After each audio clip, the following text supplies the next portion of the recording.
अमीर अल मोमिनीन हजरत इमाम अली अलैहिस्सलाम ने जिन्नों के बादशाह के कत्ल हो जाने के बाद जाफर जिन को, जो कि मुसलमान हो चुका था, उसकी जगह बादशाह मुकर्रर फरमाया और उसकी रस्म ताजपोशी में आई। उसकी ताजपोशी के 30 साल बाद जबकि जाफर अपनी रस्म ताजपोशी मना रहा था, जश्न आरास्ता था कि 2 जिन रोते हुए जाफर के पास आए। जाफर ने रोने का सबब दरियाफ्त किया तो उन्होंने कहा कि हमारा गुजर ज़मीन करबला पर हुआ।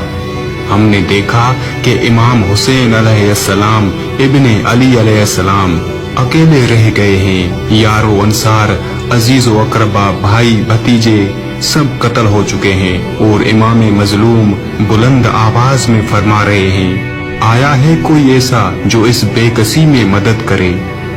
और दूसरी तरफ इमाम हुसैन अलैहिस्सलाम के खेमों में से अल-अतश की आवाजें आ रही थी। हमने ये वाक़या देखकर तुमको तमाम खबर दी। जैसे ही जाफर जिन ने ये बातें सुनी, जश्न खत्म कर दिया, सोगराना लिबास पहना और अपने लश्कर के साथ करबला की तरफ रवाना हुआ।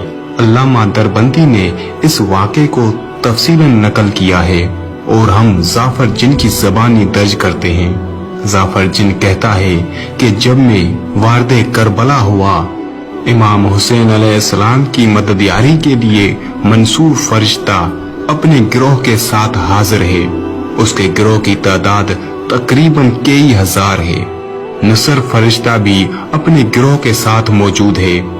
जिब्राइल, मीकाइल, इसराफील भी दूसरे फरिश्तों को अपने हमराह ले आए हुए थे और मुंतज़िर अज़ान इमाम हुसैन अलैहिस्सलाम थे। अंबियाए दर मुरसलीन अलैहिस्सलाम की अरवाहें भी मौजूद हैं और खुद हजरत मोहम्मद सल्लल्लाहु अलैहि वसल्लम भी मौजूद थे।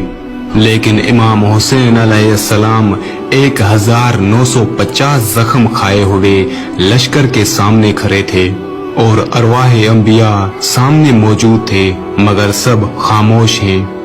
जाफर जिन कहता है कि निगाहें इमाम हुसैन अलैहिस्सलाम ने मेरी तरफ निगाह उठाकर देखा, मेरी तरफ इशारा किया, फरमाया नजदीक आओ।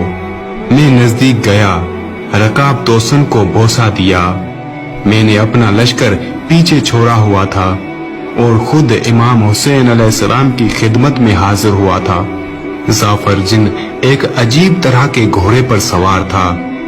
जाफर ने इमाम हुसैन अलैहिस्सलाम को सलाम किया। जाफर जिन हजरत इमाम हुसैन अलैहिस्सलाम की खिदमत में हाजिर हुआ और अर्ज किया, या इमाम, मैं आपकी सदा सुनकर आया हूँ कि आपकी मदद कर सकूं।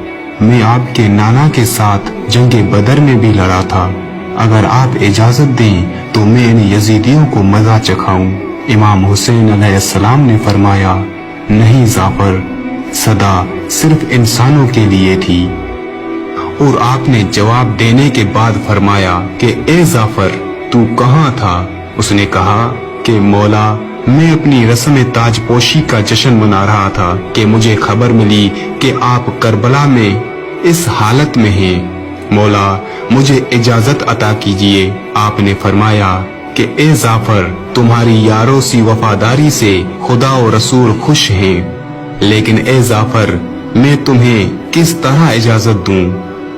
ना अब मेरा अली अकबर जिंदा है, ना कासिम, ना ओनो मोहम्मद और ना अली असगर बाकी हैं। ए जाफर, जमीन मख्तर लाशों से भरी हुई है। उसके बाद जाफर ने कहा, या मौला, क्या मुझे इजाजत है कि मैं आपकी जंग देखूं? इमाम हुसैन अलैहिस्सलाम ने फरमाया, हाँ जाफर, तुम्हें इजाजत है। फिर जाफर ने देखा कि इमाम हुसैन अलैहिस्सलाम मैदान जंग में आए और ऐसी जंग की और बहुत से दुश्मनों को वासिले जहन्नम कर दिया और इस तरह से यजीदी फौज का मुकाबला किया कि गिरोह के गिरोह को कत्ल कर दिया।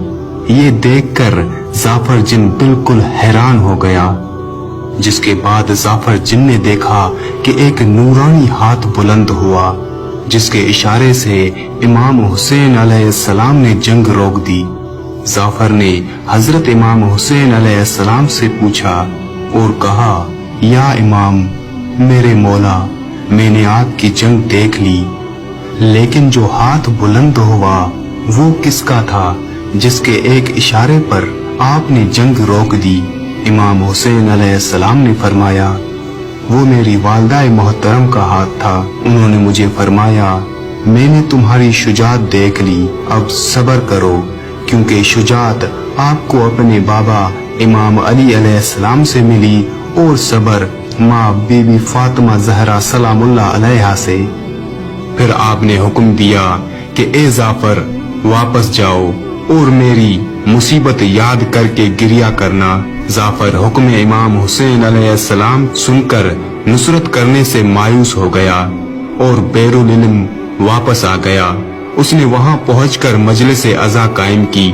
اس کی ماں نے دریافت کیا، اے بیٹا یہ مجلس عزا کیسی ہے؟ اس کا فرزند بھی آ گیا اور کہنے لگا، اے بابا آپ کی یہ حالت ہے۔ اس نے واقعہ کربلا بیان کیا اور کہنے لگا کہ حکم امام واجب ہے۔ اس کی ماں نے کہا کہ اے بیٹا میں قیامت میں فاطمہ زہرا سلام اللہ علیہا کے سامنے سرخرو ہونا چاہتی ہوں، تو میرے ساتھ کربلا چل، میں امام حسین علیہ السلام کی خدمت میں التماس کروں گی، شاید کہ مولا تجھے اذان جہاد دے دے۔ جعفر جن اور اس کی ماں دونوں کربلا پہنچے، مگر یہ وہ وقت تھا کہ امام حسین علیہ السلام کا سر نیزے پر بلند ہو چکا تھا، سیاہ آندھی چل رہی تھی، قیام اہل بیت میں آگ لگ رہی تھی۔